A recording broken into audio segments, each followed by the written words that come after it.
जैसे अब क्या होता है, सर्दियों में लोग कंबल बांटते हैं रात में किसी को, लेकिन दूसरे दिन अखबार में जरूर छपना चाहिए कि हमने कंबल बांटे थे रात को। फेसबुक पर जरूर अपडेट होनी चाहिए हमने कंबल बांटे थे रात को। वो भक्ति पथ नहीं है। तुमने क्या दान किया, क्या पुण्य किया, तुम्हारे पड़ोसी को भी नहीं पता चले। तुमने इस हाथ से दिया, तुम्हारे दूसरे हाथ को पता ही ना चले कि मैंने क्या दिया, तो तुम भक्ति के पथ पर चलने के लायक हो। भगवान कहते हैं हम जो कुछ भी करते हैं सब कुछ भगवान को अर्पित करना है। बंधुओं, एक बात ध्यान से सुनना, भक्त, भक्ति, भगवान और गुरु और अलग अलग नाम हैं, लेकिन वास्तविक में एक ही है। कौन कौन से? भक्ति, भक्त, भगवान और गुरु। फिर से बता रहा हूं, भक्ति, भक्त, भगवान और गुरु, ये चार नाम हैं, लेकिन वास्तविक में एक ही है। भक्ति, भक्त, भगवंत, गुरु, चतुर नाम वपु एक, तिनके पग बंधन किए नाशहि विघ्न अनेक। एक बार एक सेठ जी ने कथा करवाई। व्यास जी आए, सेठ जी ने अपने सभी मित्रों को निमंत्रण दिया, बोले भाई सबको कथा में आना है, हमने कथा करवाई है। अब यहाँ गर्ग जी ने कथा करवाई, उन्होंने सब अपने फैमिली मेंबर्स को, अपने मित्रों को इनवाइट किया ना, सब आए। तो जैसे कोई अगर अच्छा हमारा दोस्त आता है तो हम क्या करते हैं, उसको स्टेज पर लेकर के जाते हैं महाराज जी से मिलवाने के लिए। महाराज जी हमारा बहुत अच्छा दोस्त है ये। ऐसे ही वो सेठ जी ने कथा करवाई तो उनका एक दोस्त आया, अपने दोस्त को लेकर के ऊपर मंच पर गए और मंच पर जाकर के महाराज जी से मिलवाया। और वो दोस्त जो था वो कभी भजन वजन नहीं करता था, लेकिन अपने दोस्त के कहने पर वो आ गया था कथा में। आज जैसे ही मंच पर आया, ध्यान से सुनना सभी लोग, संत जो थे वो चेहरा देख करके ही समझ जाते थे कि आदमी भजन करता है कि नहीं करता। जैसे ही वो उनके पास आया तो जो वक्ता कथा कर रहे थे उन्होंने उससे कहा, वो सब तो ठीक है महाराज, आप थोड़ा भजन किया करो, आप भजन नहीं करते हो। वो आदमी कह रहे, अरे महाराज जहर खाने का समय नहीं है, आप कह रहे हो भजन किया करो। एक सेकंड का समय नहीं मिलता मुझे फैक्ट्री से, आज बड़ी मुश्किल से 5 मिनट निकाल के आया हूं आपकी कथा में आने के लिए, बहुत समझिए आप। संत बोले अच्छा, तुम यदि भजन करोगे ना तो तुम्हारी जो बिजनेस है ना वो 10 गुना ज्यादा तीव्र गति से कमाई करवाएगा तुम्हारा, देख लेना। अब जिसको अपनी बिजनेस की पड़ी रहती है और बढ़े, और उसको तो उपाय चाहिए कैसे भी बढ़े। अच्छा सच में? बोले हाँ, 5 मिनट बस भजन करना है तुम्हें, सब हो जाएगा काम। कहीं भी समय निकालो, 5 मिनट भजन करो। तो उसने कहा कभी भी कर सकते हैं? बोले हाँ कभी भी करो। और उस भले आदमी ने पता कौन सा समय चुना? सुबह सुबह बाथरूम में बैठ करके भगवान का भजन करता था। बाथरूम में बैठे बैठे सीताराम सीताराम सीताराम कहिए, जाहि विधि रखे राम ताहि विधि रहिए। सीताराम सीताराम सीताराम कहिए, जाहि विधि रखे राम ताहि विधि रहिए। ओ सीताराम सीताराम सीताराम कहिए, जाहि विधि रखे राम ताहि विधि रहिए। सीताराम सीताराम सीताराम कहिए, जाहि विधि रखे राम ताहि विधि रहिए। सीताराम सीताराम सीताराम कहिए, जाहि विधि रखे राम ताहि विधि रहिए। सीताराम सीताराम सीताराम कहिए, जाहि विधि रखे राम ताहि विधि रहिए। बाथरूम में बैठा बैठा वहीं गाता था। पेट भी साफ हो रहा है, मन भी साफ हो रहा है, दोनों एक साथ हो रहे। अब हनुमान जी का एक नियम है, जहां कहीं भी भगवान के भजन कीर्तन चलते हैं, प्रभु चरित्र सुनवे को रसिया, प्रभु चरित्र सुनवे को रसिया। ओ प्रभु चरित्र सुनवे को रसिया। ओ प्रभु चरित्र सुनवे को रसिया। और राम लखन सीता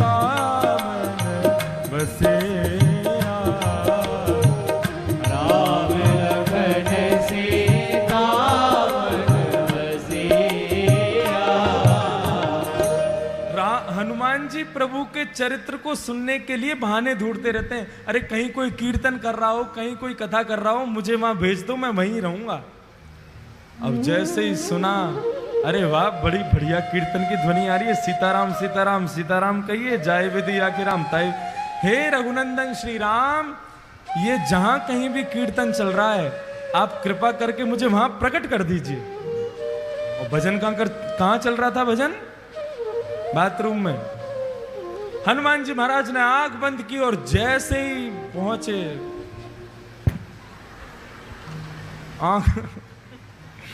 आंख खोल करके देखा, हनुमान जी महाराज का पूरा दिमाग खराब हो गया। क्या कर रहा है भाई? बोले भजन कर रहा हूं। यही जगह मिली थी तुझे भजन करने की? एक तमाचा मारा खींच करके उसको।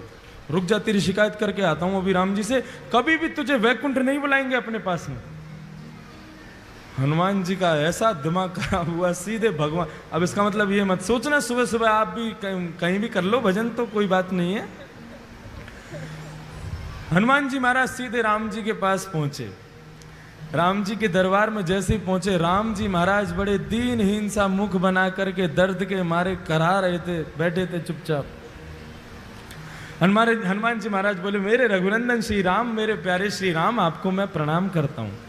प्रभु आज एक आपको बड़ी बड़ी विचित्र बात मुझे बतानी है आपको। राम जी बोले, हाँ बताओ। नहीं, पहले आप बताओ, आप इतने उदास क्यों हो? नहीं कुछ नहीं, ऐसा कुछ नहीं। नहीं नहीं प्रभु, बताना तो पड़ेगा आपको। अरे भाई बोला ना कुछ नहीं। प्रभु आपको मेरी सौगंध, बताइए ना क्या बात है। मैं आपको दुखी नहीं देख सकता, आप एक बार बताइए तो सही, क्या कष्ट है? राम जी बोले, हमारी पीठ में बहुत तेज दर्द हो रहा है। बोले क्यों? बोले स्वयं खुद ही देख लो। जैसे ही पीछे पीठ के पास गए, हनुमान जी बोले कहां देखना है? बोले हमारा अंग वस्त्र हटाओ। अंग वस्त्र जैसे ही हटाया महाराज, बानर के पंजे का निशान बना हुआ था वहां पर। हनुमान जी महाराज बोले, प्रभु किस बानर की इतनी हिम्मत हो गई, मेरे होते हुए आप पर प्रहार किया उसने? राम जी बोले, बस ऐसे ही है, कुछ लोगों को ज्यादा ही छूट मिल गई है। बोले नहीं नहीं प्रभु, आपको बताना तो पड़ेगा, ये लगी कैसे आपको? राम जी बोले, हम नहीं बोलेंगे। बोले नहीं नहीं प्रभु, बताना पड़ेगा। बोले हम नहीं बताएंगे। बोले आप मत बताओ, मैं एक अभी फिंगरप्रिंट चेक करवाता हूं ना। किसके फिंगरप्रिंट्स हैं इस पर? सारे बानरों को बुला लिया विश्व भर के और कहा, किसकी हिम्मत हुई मेरे राम जी को हाथ लगाने की? बानर सब कांपने लगे। बोले महाराज हमारी हिम्मत नहीं है, हम तो राम जी को दूर से ही देख के भाग जाते हैं। आप जो उनके पास रहते हो, हम मारने की सोच भी नहीं सकते। बोले ऐसे नहीं बताओगे, एक एक करके आओ और अपना हाथ रखो। जिसका हाथ यहां पर सटीक बैठ गया उसी ने मारा है। और एक एक करके सारे बानर जा रहे हैं, राम जी के उस पंजे पर हाथ लगा रहे हैं। राम जी मन ही मन प्रसन्न हो रहे हैं, कर लो सब कुछ कर लो, जो करना है कर लो। एक एक करके सारे बानर चले गए महाराज, एक का भी हाथ नहीं बैठा। हनुमान जी चरण पकड़ के बैठ गए, प्रभु बताइए ना किसने मारा? इनमें से तो कोई भी नहीं था। अच्छा बता दूं? बोले हाँ बताओ। तुमने अपना हाथ लगा के देखा क्या? हनुमान, अच्छा मैं, आपको लगता है मैं मारूंगा? नहीं मैं मार तो नहीं सकते, पूछ रहा हूं तुमने लगा के देखा? बोले नहीं, एक बार देख के आओ। हनुमान जी महाराज पीछे गए, घबराने लगे, कांपने लगे। बोले मैं हाथ कैसे लगाऊं?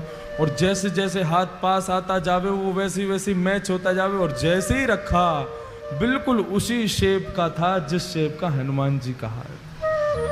हनुमान जी रोने लगे, प्रभु मुझसे ये अपराध कैसे हो गया?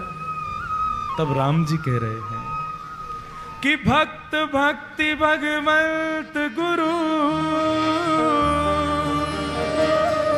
चतुर नाम वपुए,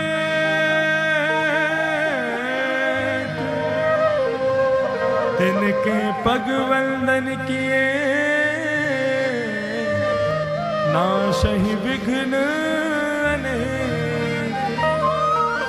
हनुमान, भक्ति, भक्त, भगवान और गुरु, जब मनुष्य मेरा भक्त बन जाता है ना, तो वो मेरा ही स्वरूप हो जाता है।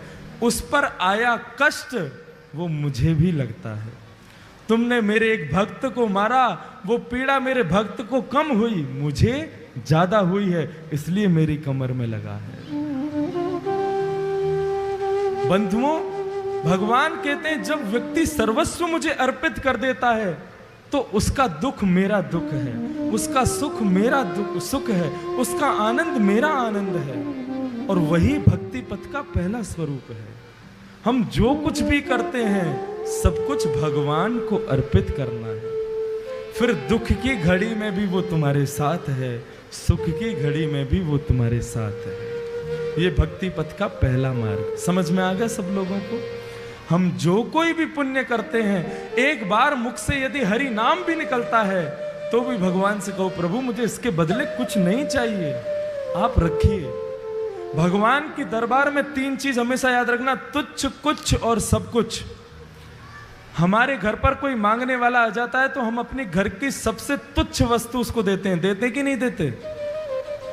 लेकिन हमारे घर पर, हमारे बिजनेस में, हमारी फैक्ट्री में काम करने वाले लोगों को होली दिवाली हम कुछ ना कुछ तोहफा देते हैं, कुछ देते हैं।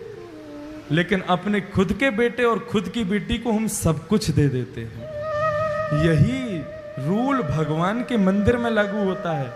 तुम भगवान से जाकर के भगवान के दरबार में कुछ मांगोगे, वो तुच्छ से तुच्छ वस्तु देंगे, ले जा।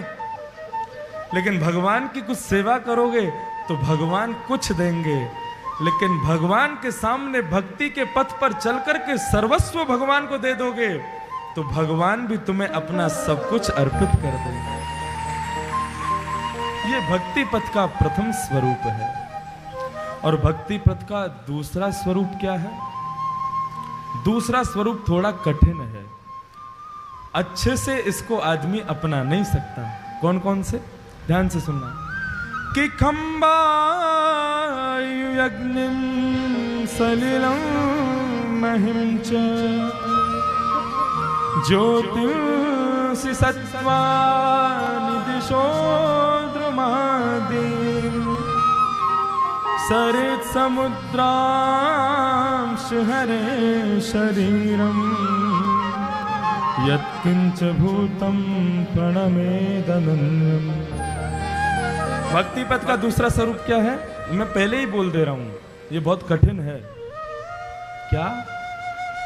अपनी आंखों के आगे दिखने वाली प्रत्येक वस्तु में भगवान को देखना है, और ये हम नहीं कर सकते। बहुत कठिन है इसको करना। लेकिन बंधुओं, भगवान कहते हैं जिसने ऐसा कर दिया एक दिन उसको भी पता नहीं चलेगा और मैं वास्तविक स्वरूप में उसके सामने आ ही जाऊंगा। जो सब में मुझको देखेगा एक दिन मैं उसके सामने खड़ा हो ही जाऊंगा। एक संत थे, वे संत गंगोत्री से गंगा जी का जल लेकर के आ रहे थे और सोच रहे थे मैं रामेश्वरम में जाकर के इस गंगा जल को चढ़ाऊंगा। आपने कथा सुनी होगी, नामदेव जी था शायद नाम उनका। गंगोत्री से चल करके रामेश्वरम पहुंचे 2-3 महीने में।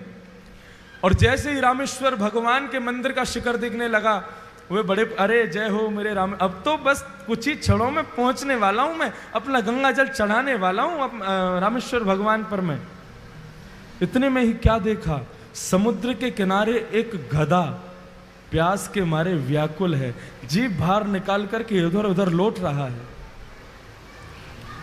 अब वो सामने मंदिर को देखें और यहां गधे को देखें। यदि गधे को पानी नहीं पिलाया तो मर जाएगा, मंदिर में पानी नहीं चढ़ाया तो मेरी इतने दिन की मेहनत बर्बाद चली जाएगी। नामदेव जी ने सोचा, सब घट मेरा साइया, वो ईश्वर सब जगह विद्यमान है। अपने 3 महीने की सारी तपस्या को उन्होंने व्यर्थ कर दिया और गंगा जल के उस ढक्कन को खोल करके गधे के मुख में डाल करके रामेश्वर भगवान के शिखर को देख करके कहा, हे रामेश्वर भगवान, आप मेरे इस गंगा जल को यहीं से स्वीकार कीजिए। और जैसे ही गंगा जल गधे के मुख में गया, देवाधिदेव महादेव शंकर भगवान प्रकट हो गए। बोलो रामेश्वर भगवान की जय। सब में भगवान को देखना, ये भक्ति पथ का दूसरा स्वरूप है। बंधुओं, हमारी कथा है रामेश्वरम में 21 दिसंबर से 28 दिसंबर तक। और आपको बताएं, दिल्ली से बहुत लोग जा रहे हैं, हमारा पूरा गर्ग परिवार भी वहां पहुंच रहा है, आ रहा है। आप भी जो लोग आना चाहें, या तो हमारे पंडित जी से मिल लें, हमारे ऑफिस में बात कर लें, या फिर गर्ग जी से कह देना। अब तो गर्ग जी हमारे घर के से ही हैं, आप उनको कह देना हमें भी चलना है, तो वो आपकी वहाँ की बुकिंग हमारे द्वारा करवा देंगे। वहाँ तो भाई राम और शंकर जी का मिलन हुआ था, लेकिन इस बार दिसंबर में कृष्ण और शंकर जी का मिलन होगा और उसमें हम सभी भक्त आनंद लेंगे। वैसे उसका आस्था पर लाइव तो नहीं है, डी लाइव है, 2 दिन बाद से आएगा। तो आप में से जो लोग वहाँ चलना चाहें जरूर चलें, बहुत लोग वहाँ पहुँच रहे हैं। और हमारी 4 धाम की जो विश्राम यात्रा है वो रामेश्वरम में